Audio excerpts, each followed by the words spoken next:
Adanya tenaga honorer fiktif ini diketahui setelah pemerintah Kota Makassar bersama Inspektorat melakukan audit dan menemukan tenaga honorer mencapai 11.000 orang, sementara yang dibutuhkan pemerintah Kota Makassar hanya 8.000 tenaga honorer. Selain tercatat dalam pembayaran BPJS Ketenagakerjaan, 3.000 tenaga honorer fiktif ini juga gajinya dibayarkan. Dengan temuan ini, Wali Kota Makassar akan menata kembali tenaga honorer dengan memulai dari awal dan harus melalui tes kemampuan.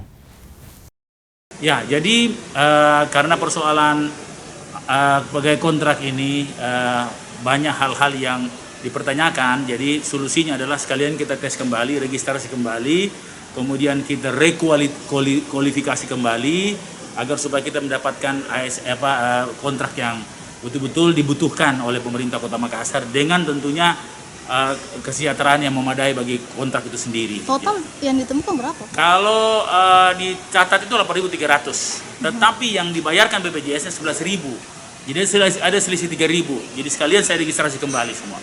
Yang tidak lolos akan seperti apa, Pak? Tidak lolos ya tidak lolos.